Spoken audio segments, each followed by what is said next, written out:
Assalamualaikum warahmatullahi wabarakatuh. Nama saya Elita Wahyu Firasari dari kelas 12 IPA 4. Di sini saya akan menerangkan tentang konflik dan pergolakan yang berkait dengan ideologi. Salah satunya yaitu pemberontakan PKI di Madiun. Selain Partai Nasional Indonesia atau PNI, PKI merupakan partai politik pertama yang didirikan sesudah proklamasi. Meskipun demikian, PKI bukanlah partai baru, karena telah ada sejak zaman pergerakan nasional sebelum dibekukan oleh pemerintah Hindia Belanda akibat memberontak pada tahun 1926. Sejak merdeka sampai awal tahun 1948, PKI masih bersikap mendukung pemerintah yang kebetulan memang dikuasai oleh golongan kiri. Hal ini terkait dengan doktrin Dimitrov yang menyatakan bahwa gerakan komunis harus bekerja sama dengan kapitalis dalam rangka menghadapi kekuatan fasis. Namun ketika golongan kiri terlempar dari pemerintahan, PKI menjadi partai oposisi dan bergabung dengan partai serta organisasi kiri lainnya dalam Front Demokrasi Rakyat atau FDR yang didirikan Amir Syarifuddin pada bulan Februari 1948.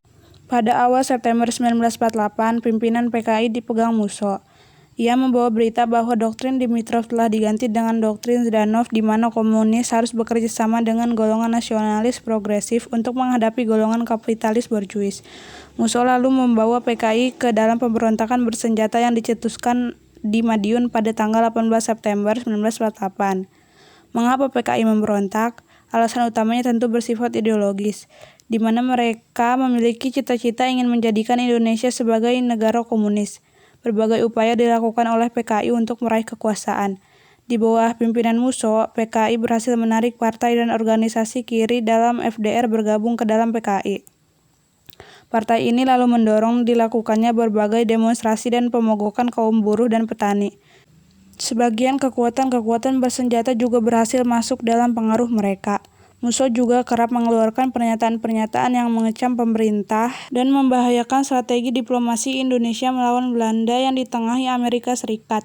Pernyataan Musso lebih menunjukkan keberpihakannya pada Uni Soviet yang komunis.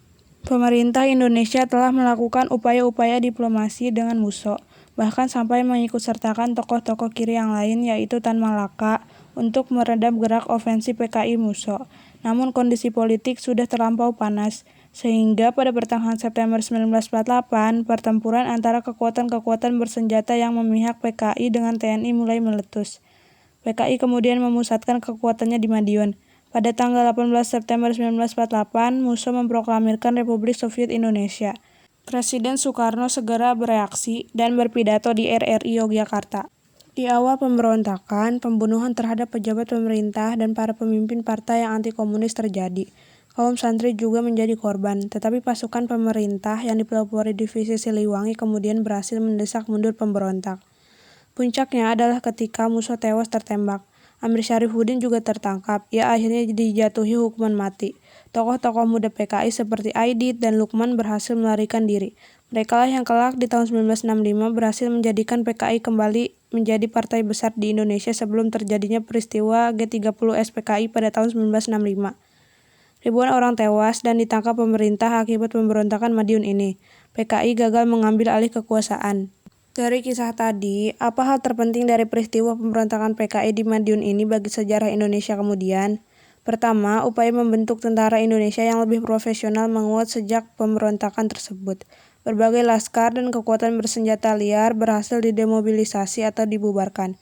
Dari sisi perjuangan diplomasi, simpati AS sebagai penengah dalam konflik dan perundingan antara Indonesia dengan Belanda perlahan berubah menjadi dukungan terhadap Indonesia.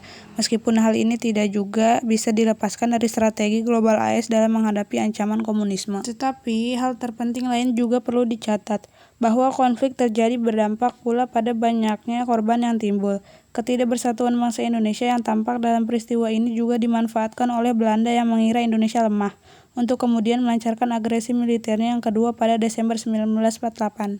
Mungkin hanya itu yang dapat saya sampaikan, kurang lebihnya saya mohon maaf karena saya sendiri masih dalam tahap pembelajaran. Wassalamualaikum warahmatullahi wabarakatuh.